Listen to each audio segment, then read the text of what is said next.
반갑습니다. 이사야 성경 묵상 안내를 여호와가 구원하신다라는 제목으로 함께 나누도록 하겠습니다. 구약 성경 예언서 중에 이사야서는 다른 성경에 비해서 많이 익숙한 편일 것이에요. 왜냐하면 복음서를 기록한 저자들과 신약의 서신서를 기록한 분들이 이사야서의 말씀을 자주 인용하고 있기 때문인데요. 그 이유는 이사야서 안에 메시아에 대한 예언들이 많이 기록되어 있기 때문에 예언되었던 이사야서의 말씀이 예수님으로 성취되었다는 것을 언급하기 위해서 이사야서의 말씀을 많이 인용하고 있기 때문입니다. 그래서 우리에게는 예언서 중에 다른 책보다는 이사야서가 익숙할 텐데, 그러나 이사야서는 그렇게 해서 다 알 수 있는 성경이 아니지요. 내용이 아주 방대한 성경이고 시대적 배경과 역사적 상황을 잘 알지 못하면 복잡하고 어려운 부분이 있습니다. 거기에다가 구조에 따라 선포하는 메시지의 핵심 주제가 다르기 때문에 특히 1장부터 39장까지 내용과 40장부터 66장까지 내용의 주제와 분위기는 정반대로 흘러가거든요. 그래서 어떤 학자들은 1장부터 39장까지만 이사야 선지자가 직접 기록했고 40장부터 66장까지는 이사야가 아닌 다른 어떤 분이 이사야의 제자나 어떤 무명의 하나님의 사람이 기록한 것이 아니냐. 그래서 제2 이사야서를 말하는 학자들도 있습니다. 그러나 우리는 이런 것까지 시시비비할 필요는 없을 것 같고, 우리가 묵상하는 말씀은 이사야서의 일부라 할 수 있는 1장부터 이 39장까지 말씀을 묵상하니까 안내에 따라 말씀을 묵상해 나가신다면 큰 어려움이 없이 성경이 이해되리라 봅니다. 이사야서의 저자는 아시다시피 이사야 선지자가 기록했는데, 이사야의 이름은 히브리어로 예사야후로 그 뜻은 야훼가 구원이시다, 여호와가 구원하신다 라는 뜻입니다.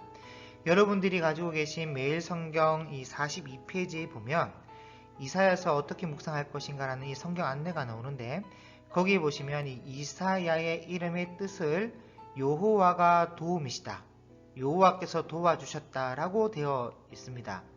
그런데 여호와는 구원이시다와 여호와가 도움이시다는 그 뜻이 좀 거리가 있어 보이지요. 그래서 이 바이블 렉스라는 이 원어 사전을 찾아보니까 이사야 이름의 뜻은 여호와가 구원이시다 라고 되어 있습니다.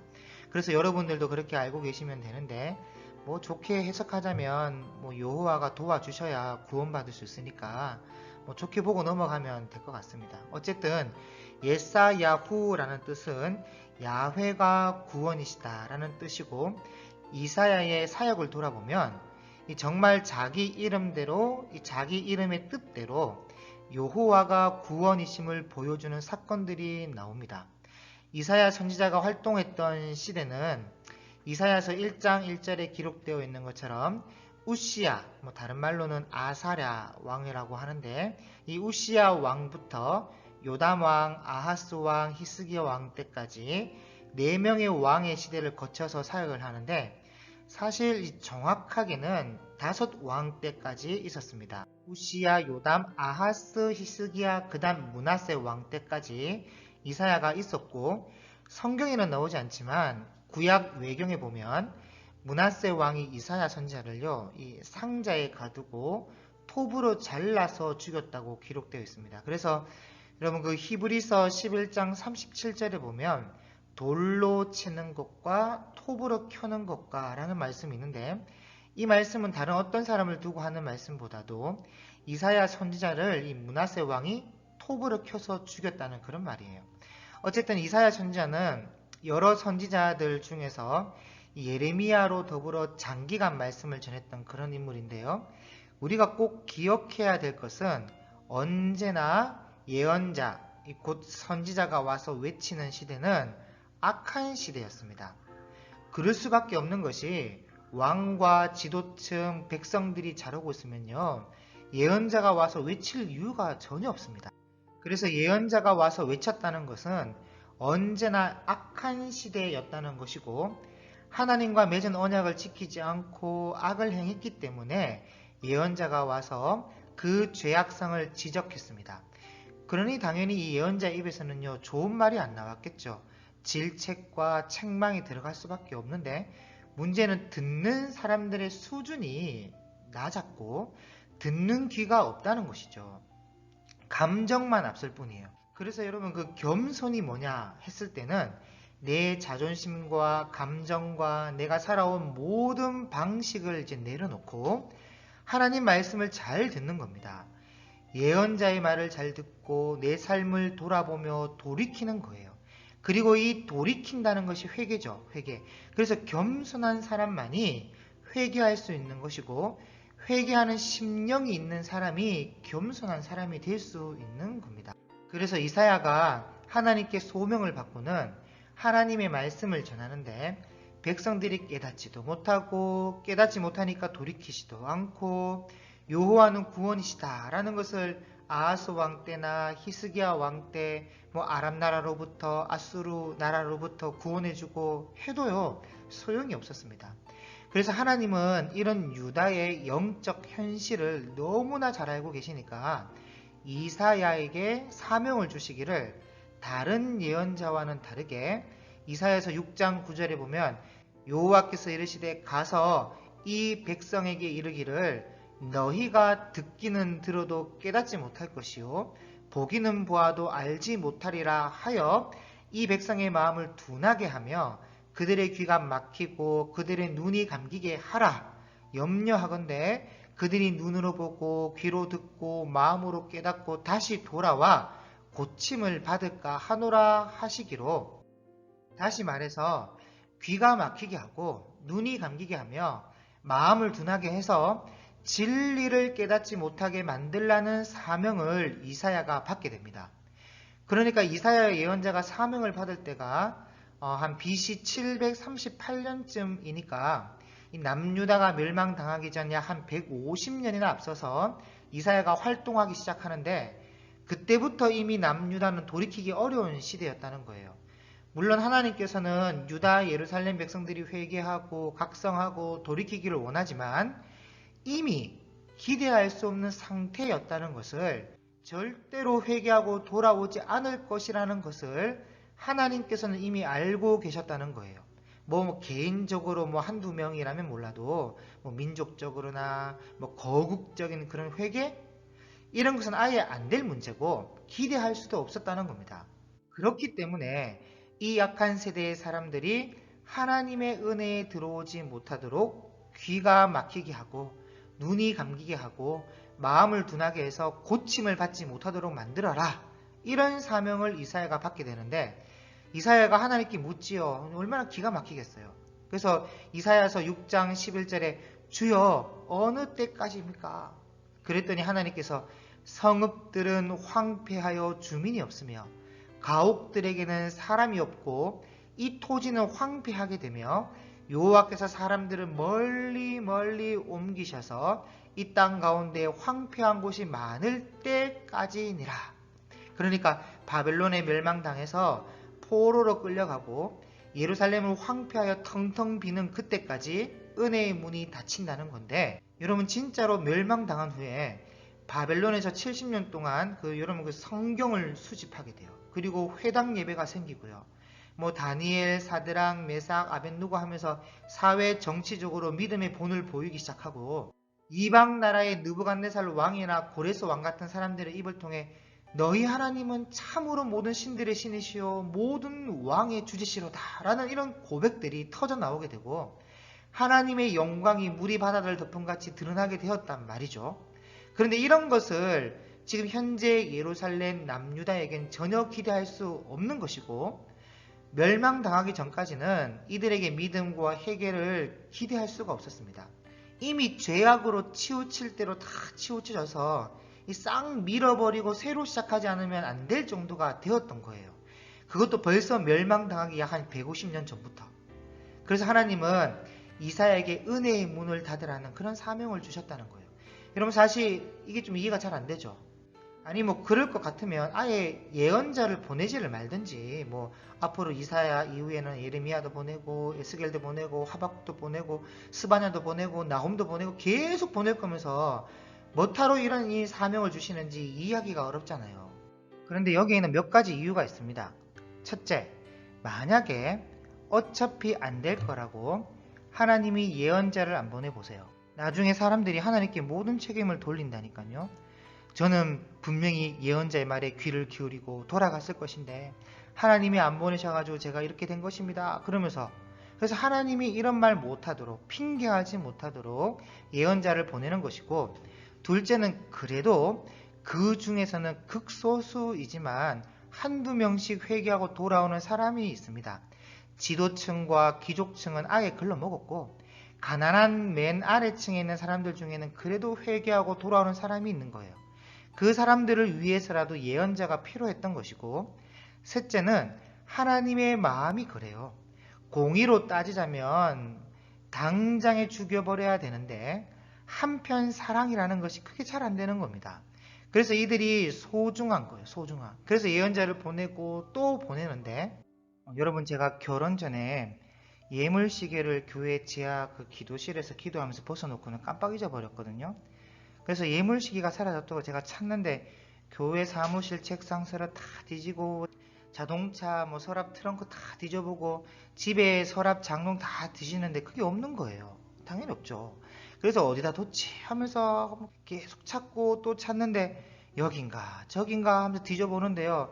제가 다 뒤져봤던 집에 있는 서랍, 교회 책상 서랍, 자가용 하여튼 봤던 곳을 또 뒤져보고 또 뒤져보고 있는 거예요. 분명히 제가 없는 것을 확인했는데 혹시 내가 잘못 본 거 아닌가 하면서 또 열어보고 또 찾아보고 분명 없는 거 확인했는데 또 열어보고. 여러분들도 이런 경험 다 해본 적 없습니까? 여러분 왜 열어봤는데 확인했는데 또 열어봅니까? 왜 그렇죠? 소중한 거니까. 혹시나 못 봤을까, 혹시나 찾을까 해서. 그렇죠? 여러분 하나님도 똑같은 마음이에요. 안 될 거 압니다. 그런데 아는데 소중하니까. 안 될 거 알지만 혹시나 돌아올까. 그래서 하나님이 예언자를 보내시는 거예요. 그래서 어쨌든 하나님께서 이사야를 보내면서 은혜의 문을 닫으라는 이 사명을 주셨는데, 그래서 그런지 이사야의 사역을 보면요, 어떤 누구를 회개시키려고 노력하는 모습이 잘 안 보입니다. 그 시대상의 악을 사람들에게 알리고 깨닫도록 조명해 줄 뿐이지 뭐 그 악한 사람들하고 투쟁을 하거나 논쟁을 하거나 그런 모습이 잘 안 보여요. 그런데 외부의 적으로부터 어려움을 당할 때는 이사야의 이름대로 하나님께서 유다를 외부의 적으로부터 구원해 주시는 겁니다. 바빌론에서 멸망당하기로 정해진 때가 될 때까지는 하나님께서 최선을 다해 하나님의 살아계심을 보여주고 계세요. 그러니까 하나님의 마음이 참 복잡하죠. 이걸 어떻게 해야 되는지 참 어려워하고 계시는 하나님의 모습을 볼 수 있습니다. 그래서 우리가 말씀을 묵상할 때 하나님의 이런 마음을 좀 느껴가면서 묵상할 필요가 있겠죠. 그래서 지금 이제 이사야서의 구조를 좀 살펴보려고 하는데요. 1장에서 12장까지는 유다 예루살렘에 관한 예언의 말씀이 나오는데, 그 주된 내용은 유다의 죄를 고발하고 유다의 멸망 곧 심판을 예언하고 있습니다. 그러면서도 예루살렘이 유다의 회복이 있을 것과 메시아가 올 것을 이제 예언하고 있고요. 13장에서 23장까지는 여러 열방 민족들에 관한 심판의 메시지가 나옵니다. 전부 이 예루살렘과 더불어 우상 숭배하며 음란하게 노란한 민족들인데, 하나님께서 자기 딸 시온에게도 그렇게 진노하시며 멸망시키겠다고 예언하시는데, 당연히 자기 딸과 노란한 악한 민족들을 그냥 놔둘 리가 없지요.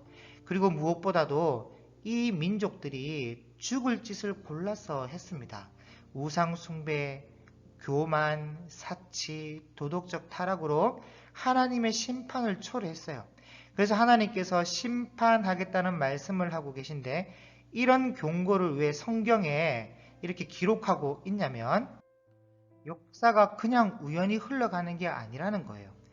하나님께서 모든 역사에 사사건건 개입하시는 건 아니지만 한 나라와 민족의 흥망성쇠는 작은 일이 아니기 때문에 특히 이스라엘과의 언약적 관계에 있어서는 늘 하나님이 역사의 흐름을 주목하고 계세요. 그래서 이들과 연관되어 얽히고 설키는 나라와 민족은 큰 사건마다 가끔씩 하나님이 개입하시는 것을 볼 수 있습니다. 그래서 너희 민족이 벌받고 망하는 것은 절대로 우연히 일어난 일이 아니라 하나님의 명령과 말씀에 따라 이루어진 사실임을 알고 있으라는 것이죠. 그래서 이 미리 성경을 통해 경고하고 계신 거예요.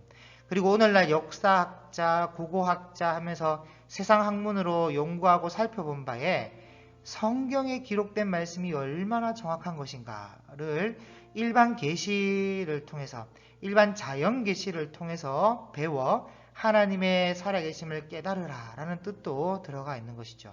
그 다음 24장에서 27장까지는 전 우주적인 종말론적인 심판을 말씀하고 있고 28장에서 39장까지는 유다 예루살렘에 관한 예언이 나오는데 히스기야 왕의 이야기가 주로 많은 내용을 차지하고 있습니다. 그래서 지금부터 이제 본문을 좀 살펴볼 텐데요. 여러 민족에 대한 심판의 말씀은 13장부터의 말씀을 좀 간단하게 관주를 좀 달아서 알려드리는 방향으로 하고 본문을 좀 살펴가면서 주로 남유다 예루살렘에 대한 말씀을 중심으로 좀 본문을 살펴보도록 하겠습니다. 1장입니다. 이사야서는 특히 이 1장이 참 중요한데요. 1장은 이사야서의 기본적인 메시지의 핵심을 요약해 주고 있는 장이라 할 수 있어요. 몰락한 예루살렘에 대한 하나님의 심판을 보여주고 있고 그 심판이 얼마나 정당한 것인가를 거역이라는 단어로 잘 표현해 주고 있습니다.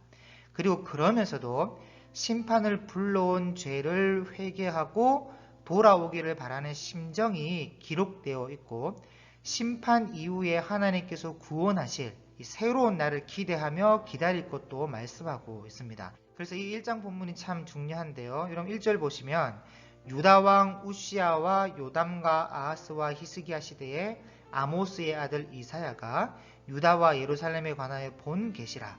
하늘이여 들으라, 땅이여 귀를 기울이라. 잘 들어봐라. 여호와께서 말씀하시기를 내가 자식을 양육하였거늘 그들이 나를 거역하였도다. 여러분 그 거역하였도다 여기 줄을 그어 보세요. 여러분 이 거역하였도다 라는 말은 구약 성경의 인간성을 대표하는 단어입니다.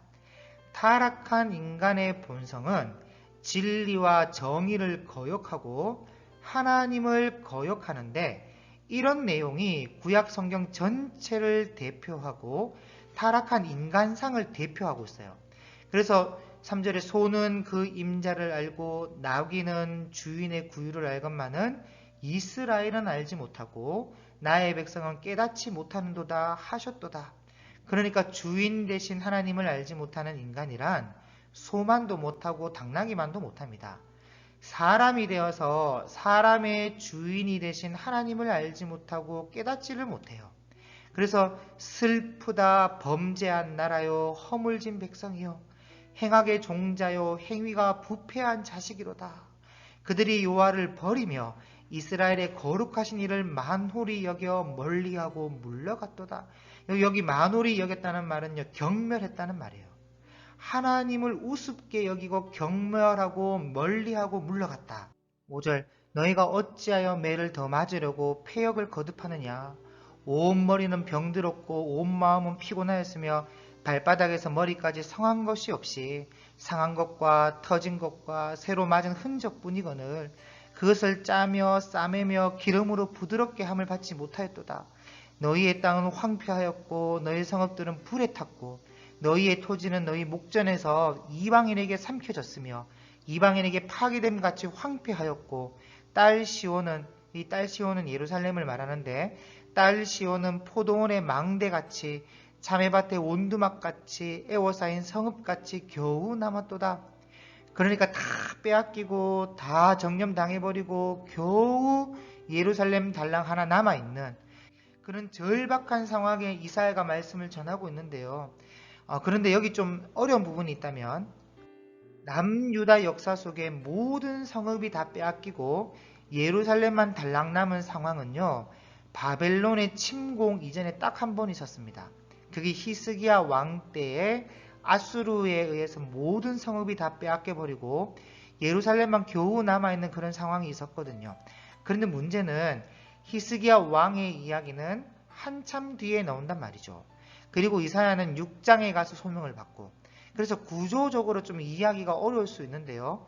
확실한 것은 이 8절의 말씀의 배경은 히스기야 왕 때 아수르의 침공 배경이고, 이 말씀을 1장에 기록하고 있는 이유는 하나님을 거역한 너희의 현실이라는 것이 이 정도밖에 안 된다는 것을 의도적으로 보여주고 있는 말씀입니다. 그래서 9절 만군의 여호와께서 우리를 위하여 생존자를 조금 남겨두지 아니하셨다면 우리가 소돔 같고 고모라 같았으리로다. 아브라함과 다윗과 맺은 언약이 있어가지고 조금 남겨두신 것이지 일반 세상 나라처럼 심판해 버렸으면 소돔과 고모라처럼 되고 말았을 성읍이다. 그러면서 예루살렘 성읍 사람들을 두고 말할 때 너희 소돔의 관원들아. 여러분 이 동시대 예언자 미가도요. 미가서에 보면 남유다의 지도자 관원들을 두고 너희 소돔의 관원들아 이렇게 말하고 있습니다. 너희 소돔의 관원들아 여호와의 말씀을 들을지어다. 너희 고모라의 백성아 우리 하나님의 법에 귀를 기울일지어다. 끊임없이 들리는 말씀이 이것이에요. 하나님의 법에 귀를 기울여봐라. 좀 들어봐라. 사람의 말이 아니라 하나님의 말씀, 성경이 무엇을 말씀하고 있는지 한번 들어봐라. 이것이 하나님의 소원이에요. 그래서 11절에 여호와께서 말씀하시되 너희의 무수한 재물이 내게 무엇이 유익하뇨. 나는 순양의 번제와 살찐 짐승의 기름에 배불렀고 나는 수송아지나 어린 양이나 순념소의 피를 기뻐하지 아니하노라. 너희가 내 앞에 보기로 오니 이것을 누가 너에게 요구하였느냐. 내 마당만 밟을 뿐이니라. 헛된 재물을 다시 가져오지 말라. 분향은 내가 가증히 여기는 바요 월삭과 안식일과 대회로 모이는 것도 그러하니 성회와 아울러 악을 행하는 것을 내가 견디지 못하겠노라. 이런 형식적인 예배, 형식적인 종교 이런 것을 하나님께서 못 견뎌합니다. 그래서 14절 내 마음이 너희의 월삭과 정한 절기를 싫어하나니 그것이 내게 무거운 짐이라 내가 지기에 곤비하였느니라. 너희가 손을 펼 때에 내가 내 눈을 너희에게서 가리고 너희가 많이 기도할지라도 내가 듣지 아니하리니 이는 너희의 손에 피가 가득함이라. 그러니까 죄 없는 자의 피를 흘리게 하면서 드리는 기도, 사람을 억울하게 만들어 놓고 드리는 기도, 그런 기도는 하나님이 듣지 않는다는 거예요. 너희는 스스로 씻으며 스스로 깨끗하게 하여 내 목전에서 너희 악한 행실을 버리며 악행을 그치고 선행을 배우며 정의를 구하며 학대받는 자를 도와주며 고아를 위하여 신원하며 과부를 위하여 변호하라 하셨느니라. 여러분 이것이 진짜 회개이고 이것이 참 경건입니다. 스스로 씻으며 스스로 깨끗하게 하며 하나님 목전에서 너희 악한 행실을 버리며 악행을 그치고 선행을 배우며 공의를 구하며 학대받는 자를 도와주며 고아를 위하여 신원하며 과부를 위하여 변호하라. 여러분 이것이 진짜 요절이죠. 그런데 이런 말씀은 부담되죠. 그래서 이런 말씀은요 요절 카드로 만들지도 않아요. 저한테 내비게이터에서 나온 요절 카드가 있는데 이런 말씀 없습니다. 그런데 이게 진짜 제일 중요한 말씀이거든요. 그 어떤 잘되고 복준다는 그런 말씀보다도. 그래서 18절 여호와께서 말씀하시되 오라 우리가 서로 변론하자. 여기 변론하자가 약하흐라는 말인데 논중하다, 입증하다 그런 말이에요. 그래서 우리 한번 진지하게 얘기해보자, 논중해보자, 제대로 한번 대화해보자.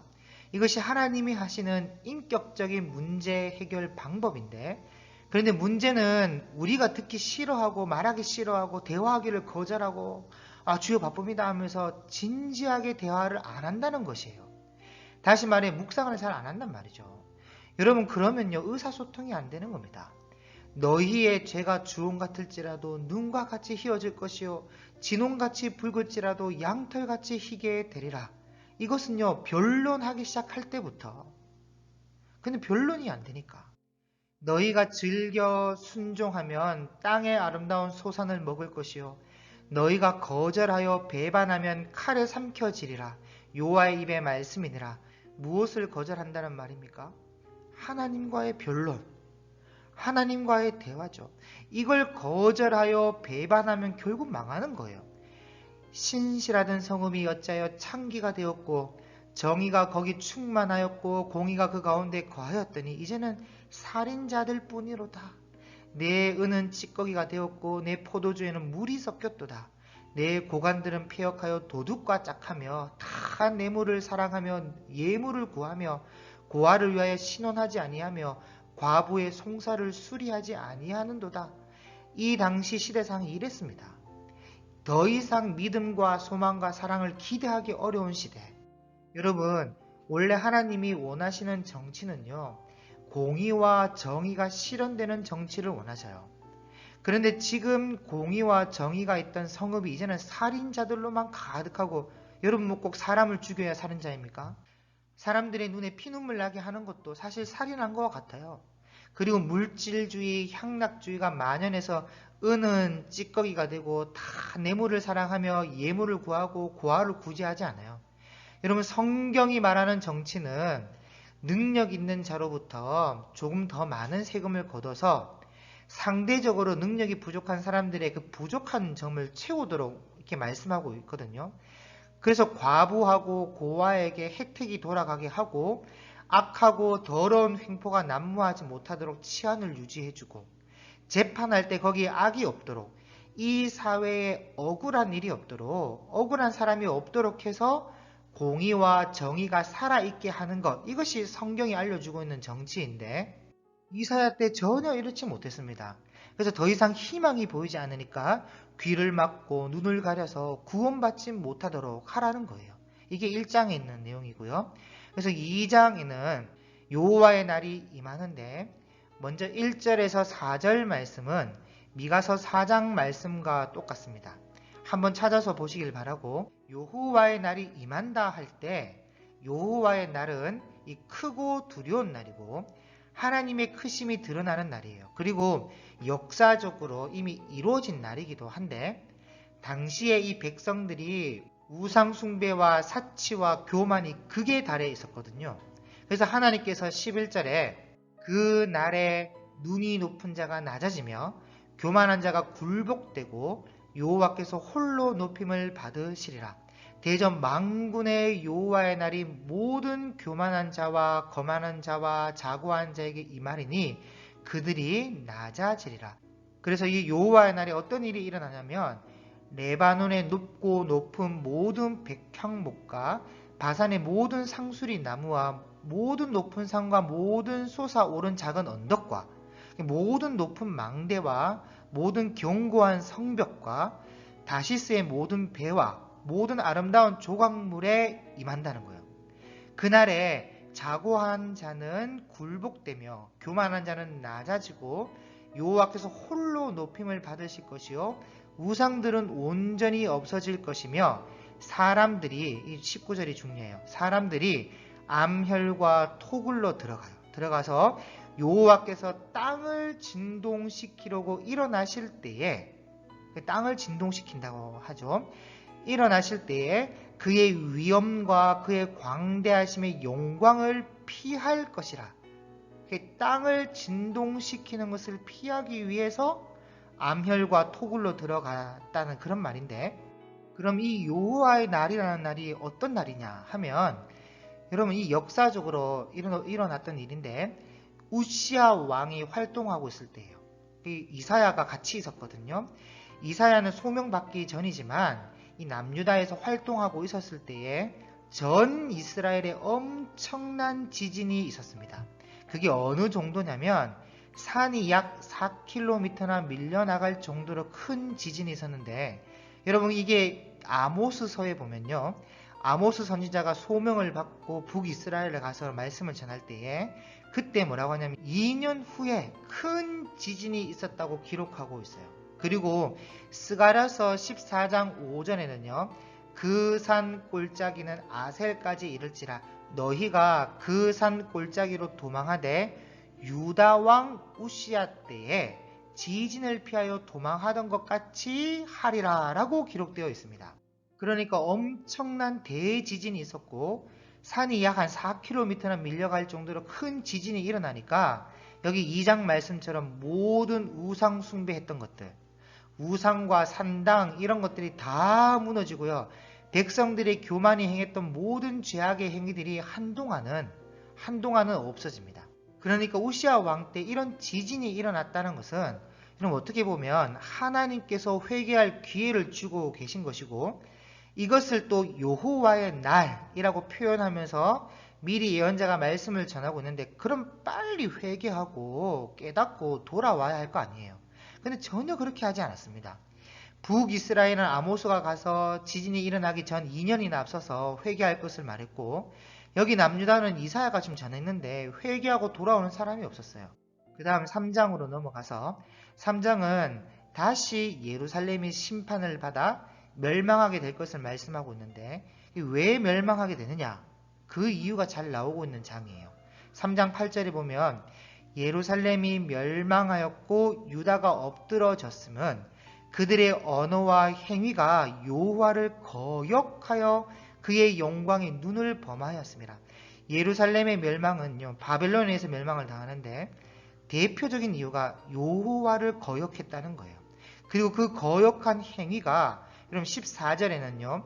가난한 자의 것을 탈취하였고 지도층, 귀족층 이런 사람들이 그나마 좀 의롭게 살아보고자 하는 사람들을 짓밟았고 가난한 자의 얼굴에 맷돌질을 하고 또 여자들은 교만해서는요. 느린 목, 정을 통하는 눈으로 다니며 아기작거리며 걷고 걸을 때마다 발에서 쟁쟁 소리가 나도록 하고 하는데 이게 전부 다 사치품으로 치장했다는 거예요. 여러분 18절 보세요. 주께서 그날에 그들이 장식한 발목고리와 머리에 망사와 반달 장식과 귀고리와 팔목고리와 얼굴 가리개와 화관과 발목 사슬과 그러니까 걸을 때마다 쟁쟁 소리가 나죠. 발목에 사슬을 달고 있으니까 띠와 향압과 호신부와 반지와 코고리와 예복과 고독과 목도리와 손주머니와 손거울과 세마포 옷과 머리 수건과 너울을 하여튼 이 전부 다 21가지가 되는데요. 이 21가지나 되는 이 사치품으로 온몸을 치장하고는요. 교만이 행하면서 가난한 자는 학대하고 이러니까 멸망당할 수밖에 없는 거죠. 여러분 구약에 하나님께서 백성들의 죄를 지적할 때 가장 많이 지적하는 행위가 남녀 할 것 없이 첫째는 우상숭배 제일 많이 지적하고 그리고 우상숭배와 함께 따라오는 음란을 많이 지적하면서 남자는 교만함, 여자는 사치함을 가장 많이 지적합니다. 그래서 우리는 늘 이것을 조심할 필요가 있어요. 우리 사치하지 말고 남자는 또 교만하지 말고. 그 다음 4장입니다. 4장은 남유다 예루살렘이 바벨론에 의해서 멸망당한 후에 하나님이 정하신 날이 되면 하나님이 정한 날이 있어요. 그 날이 되면 예루살렘이 청결하게 회복될 것이라는 그 말씀을 하고 있는데 그런데 4장 1절 이 말씀은요 3장 끝으로 가야 되는 말씀이에요. 이게 장을 구분하면서 인쇄에 따라서 좀 이제 다르게 구분이 되거든요. 그때 옛날에 그래서 이 4장 1절은 3장 끝으로 가야 되는 말씀이고 3장과 연결되어 보면 되고 4장 2절부터가 4장의 첫머리입니다. 그래서 이 4장 1절의 그날과 2절의 그날은요 다른 날이에요. 5장은 포도원의 노래를 기록하고 있는데 이스라엘 예루살렘과 백성들을 포도원과 포도나무에 비유하여 노래를 부르는데요. 그러면 심을 때 땅을 파서 돌을 제하고 극상품의 포도나무를 심고 또 망대를 세우고 그 안에 술틀을 또 파고서는 자 이제 좋은 열매만 맺기만 해라 하면서 엄청 부푼 마음으로 그 열매를 기다렸는데 세상에 좋은 열매가 아니라 먹도 못하는 들포도를 맺었다는 거예요. 그러니 얼마나 화가 나고 배신감이 드는지 야 내가 이걸 어떻게 했으면 좋겠냐. 당장 그 담을 헐어서 짓밟히게 하지 않겠냐. 여러분 하나님께서 원하시는 열매는요 5장 7절 말씀처럼 정의의 열매를 맺기를 바랬는데 도리어 포악을 맺었고, 공의의 열매를 바랐건만 도리어 부르짖음을 맺었도다 라는 거예요. 여러분, 당시의 지도층과 귀족층의 사람들이 어떤 짓을 했냐면 8절에 가난한 자, 고아와 가부, 나그네 같은 이 사회적 약자들이 눈에 들어오지 않아요. 그냥 가옥에 가옥을 지으며 전토에 전토를 더하여 빈틈이 없도록 하고, 이 땅 가운데 홀로 거주하려고 하는 자같이 계속 끌어모아요. 돈을 끌어모아서 재산을 축적하고 하여튼 그런 짓을 했습니다. 부동산 투기하고, 오늘날 뭐 돈 있는 사람들 부동산 투기해가지고 집 몇 개씩 가지고 있고 뭐 이런 거 똑같은 거죠. 그런 짓을 했어요. 11절 말씀처럼 아침 일찍부터 일어나서 연애 파티한다면서 수금과 비파와 소고와 피리를 떠들썩하게 해놓고는요, 독주를 마시기 시작하는데 밤이 깊도록 포도주에 취해서 살았습니다. 누구는 굶어 죽어가는데, 그뿐 아니라 18절에 거짓으로 끈을 삼아 죄악을 끌고 다녔어요. 양심에 아무 가책도 없이 수치심도 부끄러움도 없이 악을 선하다 하고요, 선을 악하다 그렇게 말을 하면서 스스로 자기를 지혜롭게 여겼습니다. 다시 말해 돈이 곧 진리고요, 부요함이 자기의 지혜와 명철이었어요. 누가 돈을 싸들고 와서 재판해 달라고 하면요, 악인을 의롭다 하는 것은요 비일비재에 일어났습니다. 그래서 하나님께서 13절에 그러므로 내 백성이 무지함으로 말미암아 사로잡힐 것이요 그들의 귀한 자는 굶주릴 것이요 무리는 목마를 것이라. 그러므로 스올이 욕심을 크게 내어 한량없이 그 입을 벌린즉 그들의 호화로움과 그들의 많은 무리와 그들의 떠드는 것과 그 중에서 즐거워하는 자가 거기에 빠질 것이라. 스올에 빠지겠다는 거죠. 그리고 25절에 그러므로 여호와께서 자기 백성에게 노를 바라시고 그들 위에 손을 들어 그들을 치신지라. 산들은 진동하며 그들의 시체는 거리 가운데 분토같이 되었도다. 그럴지라도 그의 노가 돌아서지 아니하였고 그의 손이 여전히 펼쳐져 있느니라. 얼마나 화가 나면 이러겠습니까? 포도원 담을 싹 무너뜨리고 집 밟히게 하고 그러면서도 아직 분이 안 풀려서 여전히 화나 있는 이 하나님의 마음을 볼 수 있잖아요. 자, 그 다음 6장입니다. 자, 6장은 이사야가 소명을 받는 장면이 나오는데요. 소명을 받을 때가 우시아 왕이 죽던 해예요. 물론 이사야 선지자는 우시아 왕이 죽기 전부터 남유다에서 뭐 조금씩 활동하고 있었습니다. 소명 받기를 우시아 왕이 죽던 해에 받아서 그렇지 그 전부터 활동을 하고 있었어요. 그러니까 연대적으로 보면 BC 739년에서 738년 그 어간에 소명을 받게 됩니다. 우시아 왕은 이제 BC 790년부터 52년간을 치리했으니까 BC 738년이나 739년쯤에 죽게 된 것이죠. 근데 제가 여러 자료를 찾아보니까 이 자료마다 좀 연도가 조금씩 다 다릅니다. 대충 이때쯤이라는 정도는 그냥 보고 넘어가면 될 것 같아요. 1절입니다.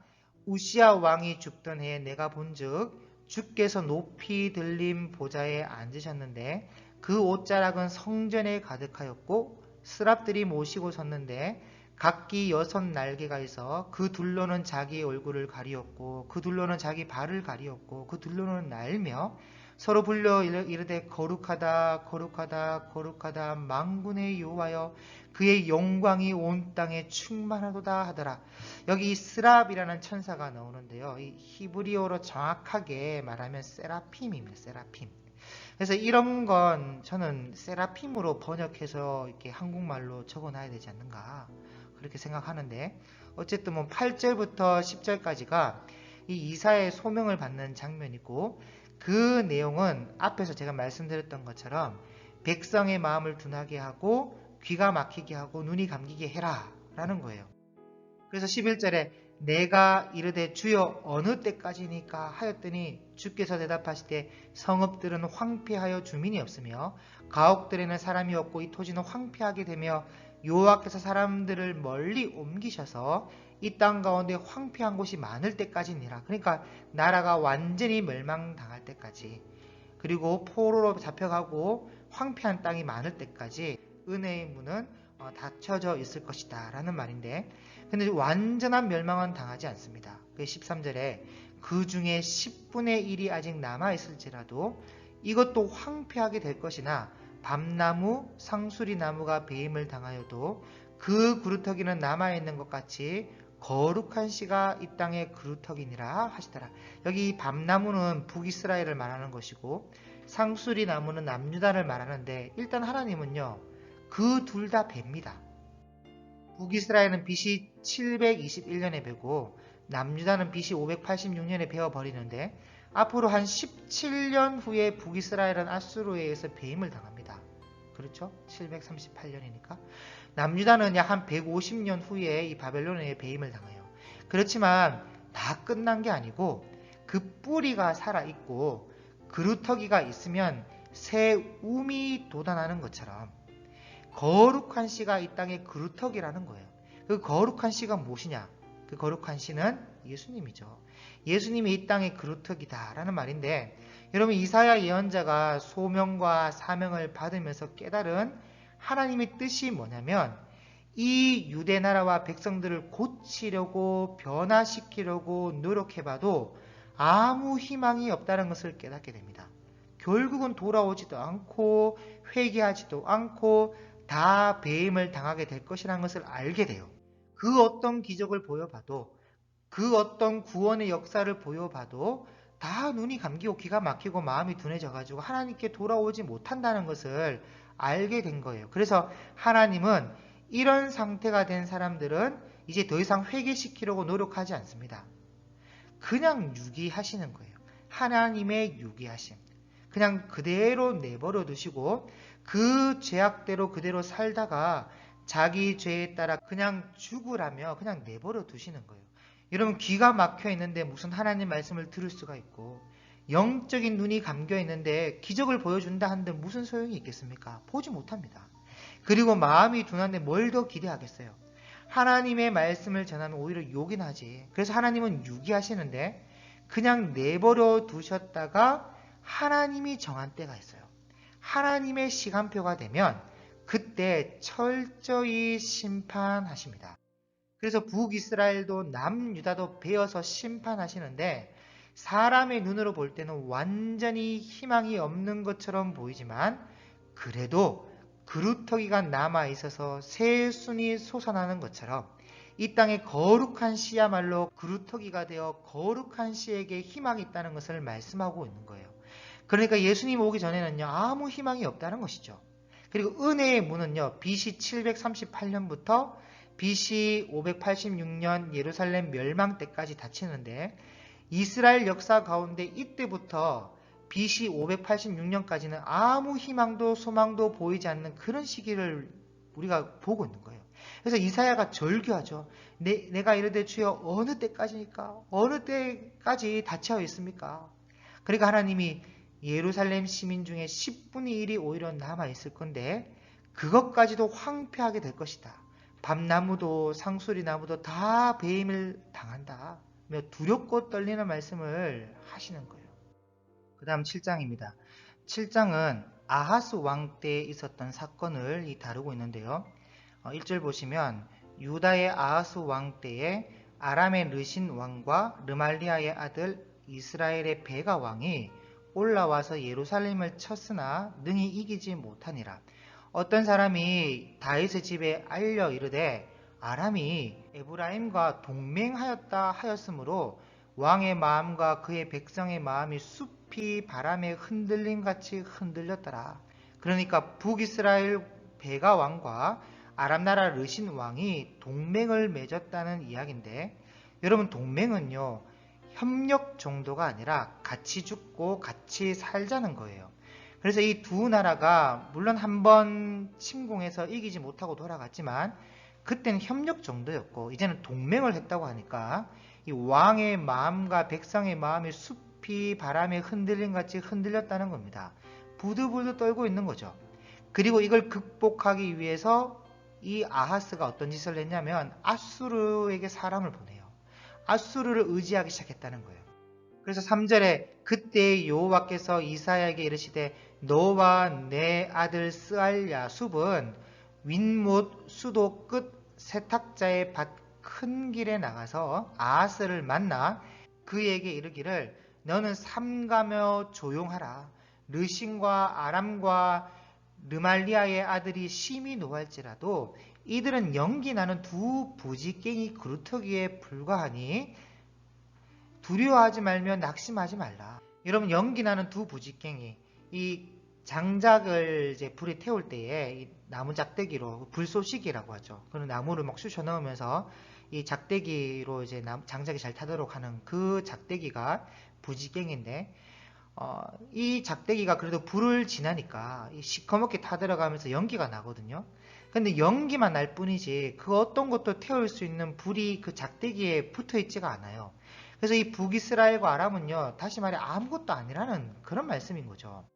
대저 아람의 머리는 다메섹이요, 다메섹의 머리는 르신이며 65년 내에 에브라임이 패망하여 다시는 나라를 이루지 못할 것이며 에브라임의 머리는 사마리아요, 사마리아의 머리는 르말리아의 아들이니라. 만일 너희가 굳게 믿지 아니하면 너희는 굳게 서지 못하리라 하시니라. 그러니까 65년 안에 북이스라엘은 끝날 것이라고 말씀하고 있는데, 여러분 65년이 뭡니까? 아하스 왕 때가 BC 735년경이니까 앞으로 한 14년 뒤에 북이스라엘은 망해요. 65년이 아니라 한 14년밖에 안 돼요. 그래서 아마도 처음에는 하나님이 65년 동안 이 북이스라엘의 생명을 연장시켜 줄 마음이 있었던가 본데, 그 뜻을 바꾸시는 거죠. 어쨌든 이쯤 되면 얼마나 위로가 되는 말씀입니까? 두려워하고 낙심해 있는 이 아하스 왕에게 이 정도 알려줬으면 두려워하지 않을 충분한 이유가 되잖아요. 그런데 문제는 이 아하스 왕이 정신이 없는 거예요. 전혀 이 살이 분별을 못해요. 10절, 여호와께서 또 아하스에게 말씀하여 이르시되 너는 내 하나님 여호와께 한 징조를 구하되 깊은 데에서든지 높은 데에서든지 구하라 하시니, 뭐 깊은 데 뭐 모세처럼 바다가 갈라지게 해보든지, 뭐 높은 데 뭐 여호수아처럼 태양을 멈추게 해보든지, 하여튼 안 믿어지거든. 믿을 만한 그런 징조를 보여줄 수 있으니까 한번 해보라 하니까 아하스가 하는 말이요, 12절에 나는 구하지 아니하겠나이다, 나는 여호와를 시험하지 아니하겠나이다. 그럼 믿든지. 믿지도 않고 징조도 구하지 않고 그러면서 두려워하고 떨고 있으니까, 그러면서 아수르를 의지하겠다는 그런 마음을 먹고 있으니까 이사야가 다윗의 집이여 원하건대 들을지어다. 너희가 사람을 괴롭히고서 그것을 작은 일로 여겨 또 나의 하나님을 괴롭히려 하느냐. 이 믿음 없는 놈아, 징조를 구해서라도 하나님을 의지하고 믿음 없는 자가 되지 말고 믿는 자가 되라는 거예요. 여러분, 원래 징조 그런 거 없이 그저 말씀으로 할 때에 믿는 믿음이 제일 좋은 믿음인데, 그래도 안 믿어지거든. 징조를 구해서라도 믿음 없는 자가 되지 말고 믿는 자가 되고 하나님을 의지하라는 거예요. 그런데 나는 징조를 구하지 아니하겠고 나는 여호와를 시험하지도 아니하겠다 그러면서 믿는 것도 아니고 두려워 떨고 있고 아수르를 의지하겠다 하고 있으니까, 여러분 하나님께서 얼마나 속이 상하겠습니까? 이게 그래서 하나님을 괴롭힌다는 거예요. 괴롭히고 있다. 여러분, 이것과 비슷한 사건이 나중에 히스기야 왕 때도 일어나거든요. 그때도 히스기야 왕도 자기 아버지 이 아하스 왕과 똑같이 합니다. 조금 이따 한번 살펴볼게요. 그래서 14절에 그러므로 주께서 친히, 너 징조를 뭐 안 구한다고 하니까 네가 구하든 안 구하든 간에 주께서 친히 징조를 줄 테니 잘 봐라. 보라, 처녀가 잉태하여 아들을 낳을 것이요 그의 이름을 임마누엘이라 하리라. 그가 악을 버리며 선을 택할 줄 알 때가 되면 엉킨 젖과 꿀을 먹을 것이라. 대저 이 아이가 악을 버리며 선을 택할 줄 알기 전에 네가 미워하는 두 왕의 땅이 황폐하게 되리라. 여호와께서 에브라임이 유다를 떠날 때부터 당하여 보지 못한 날을 너와 내 백성과 내 아버지 집에 임하게 하시리니 뭐냐? 곧 아수르 왕이 오는 날이니라. 그러니까 임마누엘이라는 아이가 태어나서 악을 버리고 선을 택할 줄 알게 될 나이가 되면 두 왕의 땅이 아수르에 의해서 황폐하게 되리라는 그런 말씀인데, 임마누엘이 이 정도 크려면요, 뭐 선을 택할 줄 아는, 악을 버릴 줄 아는 그 정도 나이가 되려면 한 10여 년은 지나야 되겠죠? 열 몇 살은 돼야 되겠죠? 그래서 앞으로 북이스라엘은 약 14년 뒤에 멸망합니다. 그리고 하나 알아둘 것은 이 히브리어로 처녀라는 말은 이 베툴라라고 하는데, 그러면 14절에 있는 이 처녀는 히브리어로 베툴라가 아니라 알마로 되어 있습니다. 알마. 이 알마라는 이 단어는요, 뜻이 젊은 부인이라는 말이에요. 이 당시에 여러분 결혼도 안 한 처녀가 아기를 낳을 수 없었죠. 만약 그랬다간 큰일 날 일인데 뭐 사생활을 뭐 바람을 폈다거나 그렇게 된 거 아니에요. 그래서 원어로 보면 알마라고 기록되어 있고 그 뜻은 세댁 같은 젊은 여자, 젊은 부인이라는 말이에요. 그래서 이런 마태복음에 기록된 처녀가 잉태하여 아들을 낳으리니 그 이름을 임마누엘이라 하라, 이 말씀의 뜻은 여러분이 그 옛날 아하스 왕 때에 사람들이 아람과 북이스라엘로 인해서 두려워할 때 하나님께서 징조를 보여주심으로 한 아이가 태어나서 그 이름을 임마누엘이라고 지은 것처럼 오늘날 현재 로마가 우리를 집어삼키고 헤롯이 왕권을 잡고 있고 죄악으로 물들어가지고 끝난 것처럼 보일지 모르지만 우리가 끝난 것이 아니라 하나님께서 그 당시 그때처럼 이번엔 진짜 처녀가 성령으로 아들을 낳을 것인데 그 이름이 임마누엘로, 이것이 징표가 되어 하나님이 우리와 함께 하신다라고 이렇게 보아야 합니다. 그러니까 하나님께서 이사야에게 하신 말씀대로 아하스 왕 때 임마누엘이 태어나서 이루어진 것처럼 오늘날 진짜 처녀에게서 임마누엘의 하나님이 오심으로 로마와 헤롯 왕권을 넘어서 죄에서 우리를 구원해 주실 분이 오신다. 이렇게 유비로 해석해야 합니다. 자, 그 다음 이제 8장은 이사야의 둘째 아들이 태어나는데 둘째 아들의 이름을 마헬 살라 하스바스로 짓고는 아수르의 침공을 예언하고 있습니다. 이 이름의 뜻은요, 노략이 속히 이루어진다라는 말이고, 참고로 이 이사야의 첫째 아들의 이름은 스알야숲인데요. 그 뜻은 남은 자는 돌아오리라 라는 이런 말입니다.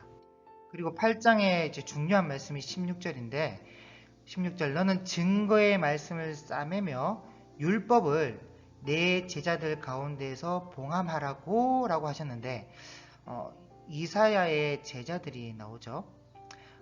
그래서 이 제2 이사야가 아마도 제자들 중에 한 명이 아닌가라는 이런 말도 나오고 하거든요. 근데 제2 이사야가 맞는지 또 제2 이사야가 아닌지 이거는 아직 정확하게 알 수가 없습니다. 어쨌든 그건 나중에 이야기고, 어쨌든 이 말씀에 이사야가 율법서와 시가서 외에 여러 하나님의 말씀 책들을 봉함해서 잘 챙겨 놓은 것 같거든요. 그래서 잘 챙겨놨기 때문에 예루살렘이 불탈 때 이게 같이 불타서 없어지지 않고 바벨론으로 옮겨갈 수 있었던 겁니다. 그래서 바벨론에서 그때 가서야 이제 율법서를 챙기고 발견하고 또 성경을 챙기고 정리하고 그렇게 하는데, 사실 이렇게 할 수 있었던 것은 이사야 선지자 때문에 그렇게 할 수 있었던 거예요. 여기서 이렇게 잘 싸매가지고 봉함해가지고. 그리고 17절에 이제 야곱의 집에 대하여 얼굴을 가리시는 여호와를 나는 기다리며 그를 바라보리라. 자, 여러분 이 말씀은요, 신명기 31장 16절에서 18절에 이미 하나님이 하신 말씀이에요. 그 말씀이 여기서 이루어지는 겁니다. 이 말씀을 한번 개인적으로 꼭 찾아서 한번 읽어보시길 바랍니다. 자, 그 다음 9장입니다. 9장은 메시아가 온다는 말씀을 하고 있는데 새롭게 일어나게 될 한 나라, 바로 하나님 나라죠. 그래서 하나님 나라만이 영원하고 당시 유대 나라가 기대하고 바라는 그런 나라는 지구상에서 사라지게 될 것을 말씀하고 있어요. 그리고 이제 10장은요, 아수르에 대한 예언인데 하나님께서 아수르를 하나님의 진노의 막대기로, 진노의 몽둥이로 사용하셔가지고 북이스라엘과 아람 나라를 때리는데 사용하셨단 말이에요. 그런데 문제는 이 아수르가 하나님이 시키지도 않는 짓을 하는 겁니다. 얘가 교만해져가지고 하나님이 허락하지도 않은 허다한 나라를 파괴하고 멸절시키고 이제는 남유다까지 침공해 들어오는 거예요. 그래서 하나님께서 아수르를 벌하겠다고 말씀하고 있는데 아수르의 멸망은 여러분 그 나훔서를 한번 읽어보시면요. 어떻게 멸망당하는지가 잘 나와 있습니다. 한번 꼭 읽어보시기 바랍니다. 그리고 11장은 9장처럼 메시아의 탄생을 또 예고하고 있는데요. 이새의 줄기에서 한 싹이 나며 그 뿌리에서 한 가지가 나서 결실할 것이요 그의 위에 여호와의 영 곧 지혜와 총명의 영이요 모략과 재능의 영이요 지식과 여호와를 경외하는 영이 강림하시리니 이 영이 바로 성령입니다. 그냥 뭐 신비한 은사와 기적만 보이는 그런 영이 아니라 지혜와 총명의 영이요 모략과 재능의 영이요 지식과 여호와를 경외하는 영이 바로 성령이에요. 우리가 성령을 볼 때 이렇게 봐야 돼요. 그래서 3절에 그가 여호와를 경외함으로 즐거움을 삼을 것이며 그의 눈에 보이는 대로 심판하지 아니하며 그의 귀에 들리는 대로 판단하지 아니하며 공의로 가난한 자를 심판하며 정직으로 세상의 겸손한 자를 판단할 것이며 그의 입에 막대기로 세상을 치며 그의 입술의 기운으로 악인을 죽일 것이며 4절의 이 말씀은 예수님의 재림 때에 이 종말 때의 계시록에서 일어날 일이고 이제 5절부터는 예수님의 사역 모습을 이 이사야서 안에서 자세히 그려주고 있어요. 그래서 12장으로 넘어가 보면요. 예수님이야말로 하나님이야말로 우리의 구원이시다라고 고백이 터져 나오게 될 것이라는 그런 말씀을 하고 있습니다. 그래서 이것이 예사야후 이사야죠. 이사야의 이름의 뜻이 여호와가 구원하신다 하니까. 자, 그 다음 13장부터는 이 열방에 대한 예언이 나오는데요. 열방에 대한 예언은 간단하게 말씀드리고 넘어가겠습니다. 먼저 이 13장에서 14장 23절까지는 바벨론에 대한 심판의 말씀이 나와요.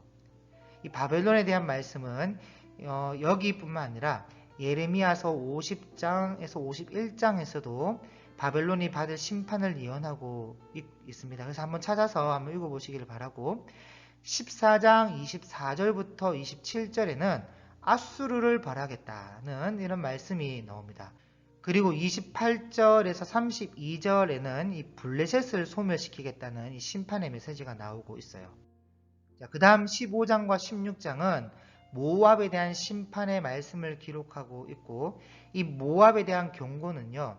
예레미야서 48장과 또 아모스서 2장 2절 또 스바냐서 2장 9절에도 모압에 대한 심판의 메시지를 기록하고 있습니다. 그리고 17장은 다메섹 곧 아람 나라의 심판을 말씀하고 있고 18장은 이제 구스 이디오피아의 심판을 말씀하고 있어요.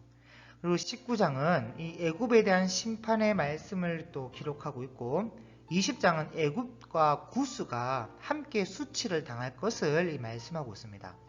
그리고 21장은 1절에서 10절까지가 바벨론에 대한 멸망을 다시 예언하고 있는데 이사야가 이 바벨론에 대한 어떤 이 혹독한 묵시를 보았고 그 묵시를 그대로 21장에 기록하고 있습니다. 그리고 21장 11절에서 12절 말씀은 이 두마에 대한 경고이고 21장 13절에서 17절 말씀은 아라비아에 대한 경고의 메시지를 기록하고 있습니다.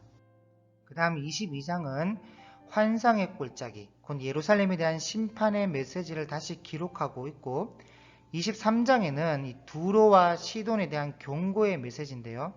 여러분 그 두로와 시돈은 이 당시의 북이 영화가 극에 달할 정도로 잘 살았던 부자 도시였습니다. 그리고 그 지중해의 무역 중심 도시가 이 두로와 시돈이었다 보니까 수많은 나라들이요 두로와 시돈의 배 그리고 오빌의 금 그리고 두로와 시돈의 백항목 그리고 건축 기술 이런 것들을 많이 의지했었고 바다 통행료부터 수입품과 수출품의 수수료까지 하여튼요 돈이란 돈은 두로와 시돈에 다 있을 정도로 부자 도시였습니다.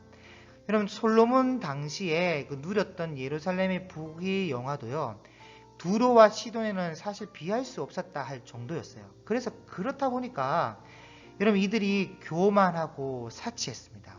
물론 하나님을 안 믿고 우상 숭배한 것은요 어느 나라든지 기본이니까 그건 빼놓고 이들이 멸망하는 이유는요 교만과 사치 때문이에요. 그래서 훗날 예수님께서 가버나움이라든지 고라신, 벳세다 같은 데서 기적을 많이 행했는데 이 이스라엘 백성들이 회개하지 않는 거예요. 그래서 그때 이런 말씀을 한 적이 있습니다. 너희에게서 행한 이적을 두로와 시돈에게 행하였으면 벌써 베옷을 입고 제에 앉아 회개하였을 것이다. 그러니까 두로와 시돈 같은 곳이 악하기야 악하지만 회개하지 못할 정도로 악한 것이 아니고 단지 이 돈이 너무 많았다는 거예요. 돈이 너무 많아서 교만하고 사치하고 도덕적으로 문란하고 그래서 하나님의 심판을 받았는데 이것은 비단 두로와 시돈뿐만 아니라 지금 이사야서에 기록된 모든 열방들의 심판의 이유가 다 이랬습니다. 교만하고 도덕적으로 타락하고 거기다 돈이 많은 민족은 사치하고 그래서 하나님께 심판을 받았다고 기록되어 있습니다. 그 다음 24장부터 27장까지는 하나님께서 세상을 심판하신다는 내용인데요. 이사야서의 종말론이에요. 이 부분은 후에 매일 성경 해석 부분을 참고하시면서 묵상하시면 도움이 되리라 생각하고 생략하도록 하겠습니다.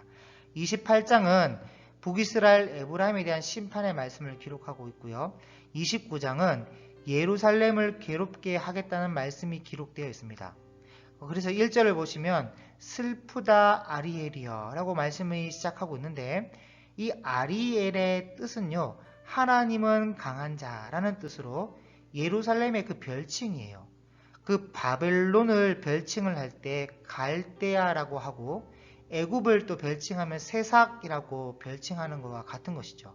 어쨌든 하나님께서 아리엘을 괴롭게 하시는데 그 괴로움이란 도저히 변화되지 못할 악인들을 영적으로 맹인이 되게 하시는데 깊이 잠들게 하는 영을 보내가지고 눈을 감기게 하시고 또 선지자들과 선견자를 보내지도 않고 책을 봉해서 읽지도 못하게 하시는 거예요. 회개하고 돌아올 수 있는 모든 문을 차단하시는 것이죠. 그래서 왜 이렇게 하시냐 보니까 13절에 주께서 이르시되 이 백성이 입으로는 나를 가까이 하며 입술로는 나를 공경하나 중요한데 그들의 마음은 내게서 멀리 떠났나니 그들이 나를 경외함은 사람의 계명으로 가르침을 받았을 뿐이라. 그러니까 입술로만 공경한다고 떠들고 있고 마음은 이미 멀리 떠났다는 거예요. 그리고 하나님을 경외한다고 제사 예배 지내고 절기를 지키고 11조와 보훈문을 가져오기는 하는데 하나님의 뜻과 하나님의 계명이 아닌 사람들이 정한 사람의 계명을 따라 행할 뿐이에요. 하나님의 율법은 전혀 안 괜찮은데 지도자가 괜찮다. 그러면 다 허용되는 그런 일이 허다했습니다. 거기다가 예수님 당시에 벌써 이 바리새인 서기관 율법학자면서 끊임없이 이 성경을 해석한 것을 또 해석하고 그렇게 해가지고 미시나 게메라 탈무드 토셉타 바라이다 여기 바리아다라고 되어 있는데 바라이다입니다. 할라카 하면서 해석에 해석을 더하고 그 더한 해석에 또 해석을 더하고 해서 하나님의 말씀은 이제 온데간데 없어져 버렸어요. 온갖 과잉 해석막 난무에서는 하나님의 말씀이 흐려져 보이지 않는 겁니다. 그리고 장로들의 유전, 전통 그것이 더 중요하게 돼버렸어. 그래서 예수님께서 하신 말씀이 있잖아요. 그 속에 하나님을 사랑하는 마음이 없는 줄 내가 알았노라. 11조 철저히 하고 안식일 철저히 지키고 구제 철저히 하고 기도 철저히 한다고 하지만 그 속에 하나님을 사랑하는 마음이 없는 줄 내가 알았노라. 그럼 짱인 거죠. 여기서도 보세요. 14절에 그러므로 내가 이 백성 중에 기이한 일 곧 기이하고 가장 기이한 일을 다시 행하리니 그들 중에서 지혜자의 지혜가 없어지고 명철자의 총명이 가려지리라. 똑똑한 것 같지만 진짜 하나님의 말씀을 바르게 보는 지혜자가 별로 없어요. 그 다음 30장입니다. 30장은 예루살렘 사람들이 구원자 되신 하나님을 보지 못하고 자꾸 그 고대 중근동의 강자로 있었던 이 애굽을 의지하려고 해요. 그리고 또 보니까 아수르가 강하니까 또 아수르를 의지하려고 하고 그래서 하나님께서 애굽을 의지하지도 말고 아수르를 믿지도 말라 그런 말씀을 하고 있는 겁니다. 애굽과 맺은 맹약이 헛되고 아수르가 너희를 구원해주지 못해. 그 누구도 바벨론으로부터 구원해주지 못합니다. 가능하다면 하나님밖에 없죠. 그것도 전 국민적인 구원은 어렵고, 물론 실제로는 가능하죠. 하나님 능력이라면 가능하지만 하나님의 공의로 따져서는 어렵고, 구원받을 만한 사람만 가능해요, 그게. 그래서 구원받을 만한 사람이 누구냐? 그게 어떤 사람이냐? 30장 18절에 그러나 여호와께서 기다리시나니 이는 너희에게 은혜를 베풀려 하심이요 일어나시리니 이는 너희를 긍휼히 여기려 하심이라. 대저 여호와는 정의의 하나님이시라. 그를 기다리는 자마다 복이 있도다. 하나님을 기다리는 자만이 구원을 경험하게 될 것이라는 말씀을 하고 있습니다. 그 다음 31장은 역시 아무리 예언자가 외쳐도요, 애굽을 의지하니까 애굽으로 도움을 구하러 내려가는 자들은 화가 있다는 그런 말씀을 하고 있습니다. 이상하게 이들은요, 좌로 치우치거나 우로 치우쳐져서 똑바로 가지를 못합니다. 애굽으로 가지 마 그러면 아수르로 가고, 아수르 아니야 거기 아니야 그러면 또 애굽으로 가고, 똑바로 하나님께로 가지를 못해요. 그래서 똑바로 하나님께로 오면 하나님께서 5절에 새가 날개치며 그 새끼를 보호함 같이 나 만군의 여호와가 예루살렘을 보호할 것이라. 그것을 호위하며 건지며 뛰어넘어 구원하리라 하셨느니라. 이렇게 말을 해줘도 문제는 이게 안 된다는 거예요. 이게 똑바로 오지를 못해요. 방향을 상실해서. 그래서 결국 멸망하는 거죠. 그 다음 32장은 그래도 장차 한 왕이 와서 공의로 통치할 것이고 정의로 다스릴 것을 말씀하고 있는데요. 이 남유다 역사상 이런 왕이 있다면 가깝게는 열왕기하서에서부터 예언되어 있던 요시야 왕이 여기에 포함될 수 있을 것이고, 멀리 보면 예수님을 말씀하고 있는 것이죠. 예수님이 다스리는 나라를 말씀하고 있는 거예요. 그 다음 33장은 북이스라엘과 남유다를 계속해서 괴롭혀온 여러 민족들을 심판하시기 위해서 하나님이 반드시 주께서 일어나신다는 것을 말씀하고 있습니다. 3절을 보시면 요란한 소리로 말미암아 민족들이 도망하며 주께서 일어나심으로 말미암아 나라들이 흩어졌나이다. 거기다 나라들뿐만 아니라 예루살렘 안에서도요, 지도층과 귀족들이 사회의 약자들을 괴롭히고 빼앗고 그의 얼굴을 맷돌질하고 했는데 하나님이 일어나면 모두 끝장난다는 거예요. 그래서 14절에 보면 시온의 죄인들이 두려워하며, 이 죄인들이 지도층 사람들이죠. 경건하지 아니하는 자들이 떨며 이르기를 우리 중에 누가 삼키는 불과 함께 거하겠으며 우리 중에 누가 영영이 타는 것과 함께 거하리요 하도다. 그러니까 하나님의 심판은 전 민족적이면서도 개인적으로도 임하는데, 이런 하나님의 심판 앞에서 그래도 은혜를 입는 자, 하나님의 평안을 누리는 자가 누구냐 했을 때에 15절, 이런 말씀이 진짜 요절인데요. 오직 공의롭게 행하는 자, 정직히 말하는 자, 토색한 재물을 가증히 여기는 자, 손을 흔들어 뇌물을 받지 아니하는 자, 귀를 막아 피 흘리려는 꾀를 듣지 아니하는 자, 눈을 감아 악을 보지 아니하는 자, 그는 높은 곳에 거하리니 견고한 바위가 그의 요새가 되며 그의 양식은 공급되고 그의 물은 끊어지지 아니하리라. 여러분, 우리가 정말 이렇게 살았으면 좋겠습니다. 왜냐하면 이런 사람에게 은혜가 있거든요. 이런 사람에게 하나님께서요, 지키시고 보호하시고 은혜를 입혀주시는 거예요. 여러분, 마르틴 루터가 그 종교개혁의 한 획을 긋고 참 존경할 만한 위대한 인물인 것은 인정합니다. 저도 인정하고 또 존경하고 있거든요. 그렇지만 이 믿음에 관련해서 그 가르침에 우리 기독교의 신앙을 한쪽으로만 보게 만들었어요. 오직 믿음이라고. 오직 믿음. 이게 틀린 말은 아닌데도 이상하게 그냥 믿기만 하면 다 끝나는 것처럼 돼버렸어요.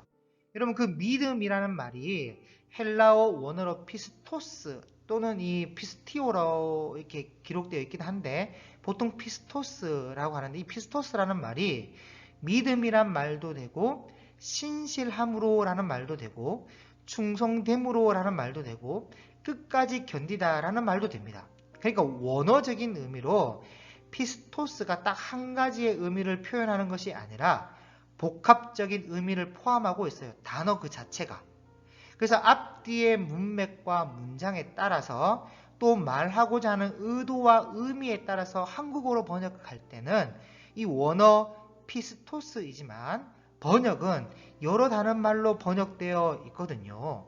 원어 자체가 여러 가지 의미를 가지고 있으니까. 근데 문제는 한국어로 번역을 해놓고 보니까 우리나라 뜻으로는 전혀 다른 말이 되는 거예요.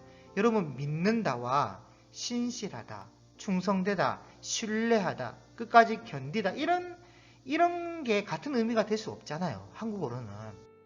그런데 정말 중요한데요.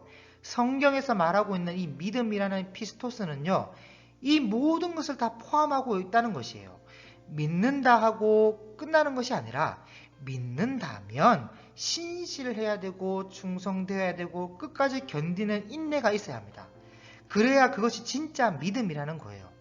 하나님을 믿는다고 하면서 신실하지도 않고 인내도 없고 충성되지도 않고 신뢰하지 못할 것 같으면 그게 무슨 믿음이라 할 수 있냐는 거예요. 믿는다고 하면서 삶은 개차반이면 그 믿음이 진짜 믿음이라고 누가 보장해 주냐고요. 누가. 그래서 성경은 신실한 삶을 충성된 삶이라 하고 충성된 삶을 믿음의 삶이라고 표현하고 있습니다. 그런데 사람들은 충성된 것과 믿음은 전혀 다른 것이라 생각하죠. 충성된 것은 뭔가 행동으로 드러나는 행함이 되는 것이고 믿음은 행함이 아니고 마음에 굳은 의지 정도로 생각을 하는데 성경은요, 행함이 없는 믿음은 죽은 믿음이라고 말씀하고 있습니다. 행함이 있는 믿음이 뭐냐? 그게 충성된 신실한 믿음이에요. 여러분, 바울이 디모데를 보고 네 속에 거짓 없는 믿음을 보기 원한다, 그렇게 말했어요. 그러니까 믿음도요, 거짓 믿음이 있습니다. 거짓 믿음. 그래서 결국 무엇으로 그 믿음을 알 수 있느냐? 진짜냐, 가짜냐, 거짓이냐, 거짓이 아니냐는 무엇으로 알 수 있느냐? 예수님이 말씀하신 대로 열매로 아는 거예요. 열매로. 입으로는 나는 예수님을 믿는다고 해놓고 삶이 개차반으로 살아보세요. 그 열매가 그 나무를 알려주는데 과연 믿는 사람이라고 말할 수 있을까요? 아닙니다. 좋은 나무는요, 좋은 열매를 맺게 되어 있어요. 예수님께서 나더러 주여 주여 하는 자마다 다 천국에 들어갈 것이 아니요 다만 하늘에 계신 내 아버지의 뜻대로 믿는다고 합니까? 뜻대로 행하는 자라야 들어가리라. 그날에 많은 사람이 나더러 주여 주여, 말은 그렇게 하죠. 우리가 주의 이름으로 선자 노릇하며 주의 이름으로 귀신을 쫓아내며 주의 이름으로 많은 권능을 행하지 아니하였나이까 하리니 그때 내가 저희에게 밝히 말하되 내가 너희를 도무지 알지 못하니 그 이유가 불법을 행하는 자들아 내게서 떠나가라. 불법을 행했다는 거예요. 여러분, 저들은요, 입으로는 주여 주여 하며 예수님을 믿는다고 말하지만 삶의 행함은요, 불법을 행했다는 거예요. 그러니 곧 행함이 없는 믿음은요, 죽은 믿음인데 그 행함이 뭐냐? 신실함이고 충성됨이에요. 여러분, 불법을 행하는 자라고 하는데 불법이 그럼 뭡니까? 불법. 예수님께서 이런 말씀을 하셨죠. 나를 사랑하는 자는 나의 계명을 지킨다고. 그럼 예수님의 계명이 뭡니까? 서로 사랑하라. 새 계명을 주느니 서로 사랑하라. 그리고 원래 있었던 계명이 이거예요. 하나님을 사랑하고 이웃을 사랑하라. 그럼 사랑하는데 행함이 없을까요? 아니죠. 하나님을 사랑하는데 하나님 사랑합니다. 말만 하면 사랑하는 것이 되는 겁니까? 아니죠. 신실함과 충성됨으로 하나님께 나의 사랑의 표현을 해야 하는 거예요. 다시 말해 행함이 있어야 합니다. 행함이. 그리고 이웃을 사랑하는데 우리 옆에 사람과 인사합시다. 사랑합니다. 축복합니다. 그럼 사랑하는 것이 되는 겁니까? 아니죠. 그러니까 여러분, 신실함과 충성된 참 사랑의 행함이 없으면요, 그건 불법이에요. 불법. 그래서 믿음과 행함은요, 떨어질려야 떨어질 수 없는 불가분 관계에 있습니다. 그 다음 34장은 에돔에 관한 멸망의 메시지인데요. 이 에돔은 이스라엘의 형제 민족이죠. 에서의 자손들이니까 반드시 이 에돔은요, 멸망한다고 말씀하고 있고, 반면에 그 에돔 사람들이 항상 자기 형제 민족인 유다, 예루살렘을 괴롭혀 왔는데 이 이스라엘 사람들은 회복하는 날이 올 것이고 너희는 멸망할 것이다 라는 말씀을 하고 있습니다. 에돔에 관한 심판의 메시지는 예레미야 49장과 에스겔서 25장과 35장 또 아모스서 1장 11절을 함께 살펴보시길 바라고 또 제일 좋은 것은 오바다서를 함께 읽어보시기를 바랍니다. 그 다음 36장에서 39장까지 이야기는 히스기야 왕의 공로와 히스기야 왕의 실수 또 잘못한 것을 보여주고 있는데 그 내용은 이 아수르의 사네립 왕이 하나님이 보내지도 않았는데도 이 아수르가 예루살렘으로 진격해 들어와서 남유다의 42개의 성읍을 집어삼켜 버렸습니다. 그리고 예루살렘만 달랑 하나 남겨놓고는 이 랍사게라는 사람을 예루살렘으로 보내요. 그리고 은 10톤과 금 1톤을 요구하는데 히스기야가 이 성전의 은금과 성전의 문짝에 입혔던 금까지 다 벗겨서 갖다 바쳐요. 근데 문제는 아수르가 받아 먹고는 돌아가야 되는데 안 돌아갔다는 거예요. 그리고 다시 랍사게를 보내가지고 시비를 거는데 그제서야 히스기야가 이사야에게 기도 요청을 하고 아수르에게 온 편지를 들고 또 성전에 들어가는 겁니다. 그러면서 울면서 하나님 이 한 보십시오. 귀를 기울여 이 모욕하는 말을 들으시고 눈을 떠서 이 편지를 보십시오 하면서 기도하는데 하나님이 예사야후 이사야 이름대로 아수르의 병사 18만 5천 명을요 하룻밤 만에 다 송장이 되게 해주십니다. 그래서 구원해 주시는데 근데 문제는요 히스기야가 한 짓이 잘한 짓은 아니잖아요. 하룻밤 만에 그 송장될 것을 무서워해가지고 하나님의 성전 안에 있는 은금과 문짝의 금을 벗겨서 갖다 바쳤으니 이 잘한 게 아니란 말이에요. 그래서 히스기야가 병이 납니다. 그래서 이사야가 와서는 여호와의 말씀에 집을 정리하라. 네가 죽고 살지 못하리라 합디다 하니까 히스기야가 벽을 보고 돌아 누워서는요 방성대곡하고 기도하는데 여호와여 구하오니 내가 진실과 전심으로 주 앞에 행하며 주께서 보시기에 선하게 행한 것을 기억하여 주옵소서 하면서 우니까 하나님이 또 마음 약해지는 거예요. 예사야후 하나님이 구원하신다. 그래서 죽어야 될 상황인데 마땅히 죽어야 되는 것이 맞는데 히스기야의 병을 하나님께서 고쳐주시는 거예요. 그리고 생명을 15년을 연장시켜 줍니다.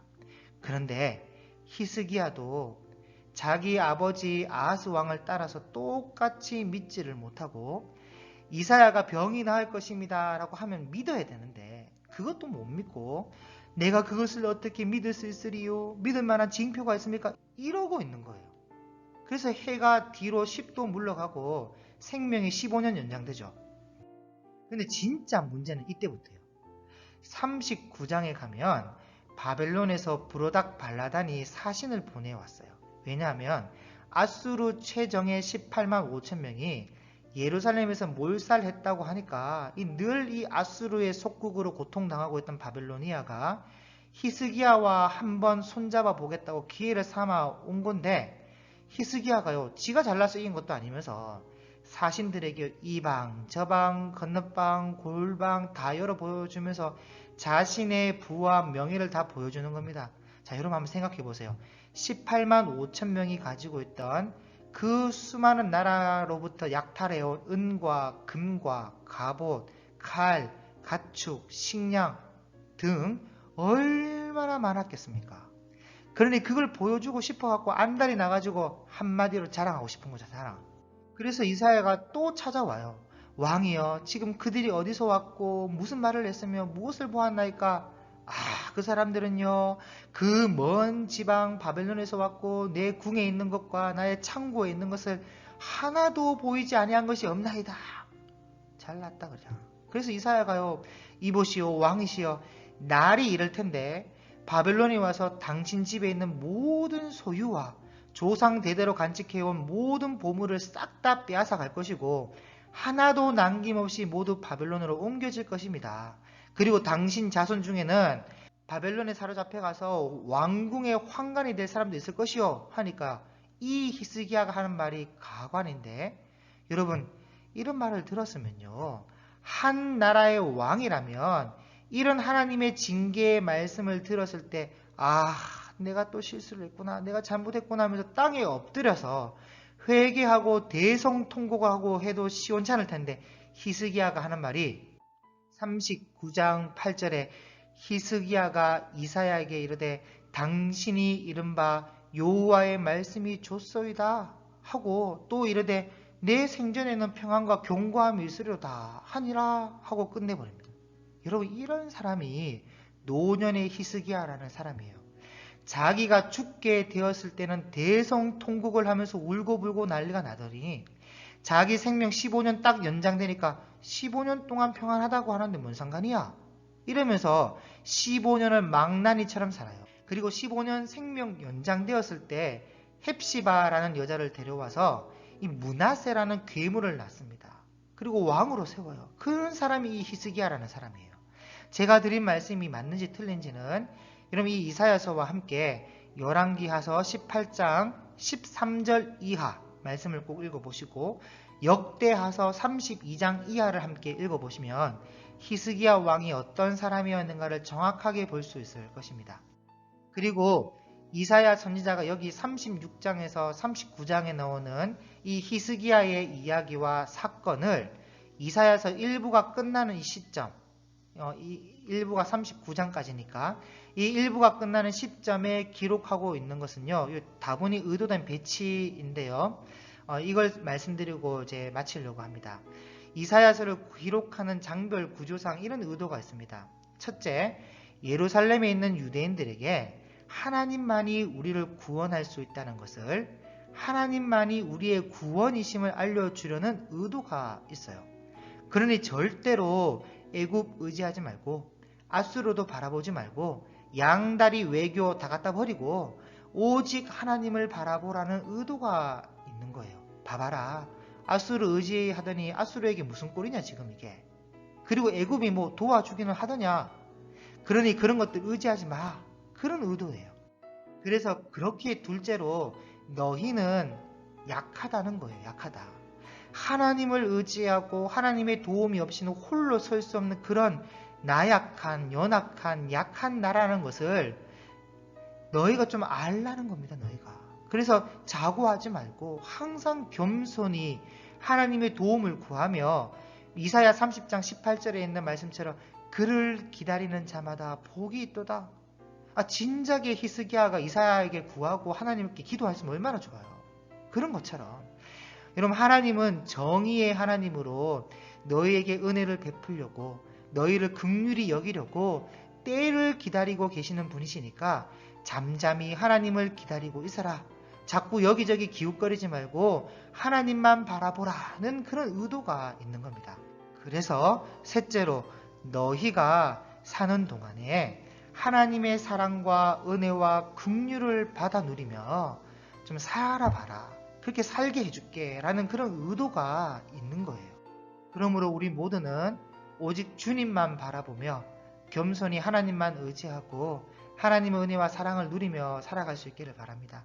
그리고 무엇보다 1장 16절에서 17절 말씀처럼 스스로 씻으며 스스로 깨끗하게 하여 하나님의 목전에서 우리의 악한 행실을 버리며 악행을 그치고 선행을 배우며 정의를 구하며 학대받는 자를 도와주며 고아를 위하여 신원하며 과부를 위하여 변호하는 우리의 삶이 될 수 있기를 바랍니다. 그리고 더 나아가 33장 15절의 말씀처럼 공의롭게 하며 정직하게 말하며 토색한 재물을 가증히 여기면서 손을 흔들어 뇌물을 받지 아니하고 귀를 막아 피 흘리려는 꾀를 듣지 않고 눈을 감아 악을 보지 아니하는 우리가 될 수 있기를 소망합니다.